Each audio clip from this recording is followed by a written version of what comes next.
Hello வைசினி, நம்ம எங்கே வந்திருக்கோம்னு பார்த்தீங்கன்னா மதுரை பாண்டியன் ஹோட்டல் தான் வந்திருக்கோம். சரி உள்ளே போகலாமேன்னு சொல்லிட்டு உள்ளே போனேன். ஆம்பியன்ஸோ சூப்பராக இருந்துச்சு. நானும் சிக்கன் ரைஸு எல்லாமே ஆர்டர் பண்ணிக்கிட்டேன். அதுவும் வர வெயிட் பண்ணிட்டு இருந்தேன். அதுவும் வந்துச்சு. சிக்கன் ரைஸ் வந்து பிளேட்டில் கொட்டிட்டு சாஸ் எடுத்து போட்டு நான் சாப்பிட ஆரம்பிச்சிட்டேன். சிக்கன் ரைஸ் எடுத்து ஒரு வாய் வைக்கும்போது செம்மையாக இருந்துச்சு. அப்புறம் கறியோடு வச்சு சாப்பிட்லான்னு சொல்லி கறி வர மாதிரி இருந்துச்சு.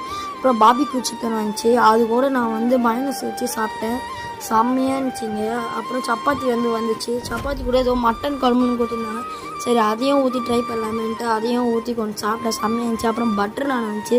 அது கூட ஏதோ பன்னீர் கிரேவி மாரி கொடுத்துருந்தாங்க. சரின்னு பட்டர் நானை போட்டு பன்னீர் கிரேவியில் வச்சு சாப்பிட்டா செம்மையாக இருந்துச்சுங்க. எனக்கு எல்லாத்தோட பிடிச்சதே இந்த பாபிக்யூ சிக்கன் தாங்க. சும்மா செம்மையாக இருக்குங்க. அதை இப்படி போட்டுட்டு அந்த மைனஸில் வச்சு சாப்பிட்டா செம்மையாக இருந்துச்சுங்க. இதோட நான் சாப்பிட்டு முடிச்சிட்டேன். சரி பில் பே பண்ணலான்னு சொல்லிட்டு பில்லை வாங்கிட்டு நான் போய் பே பண்ண போயிட்டேன். இதோட நானும் பே பண்ணிட்டு வீட்டுக்கு கிளம்பிட்டேன்.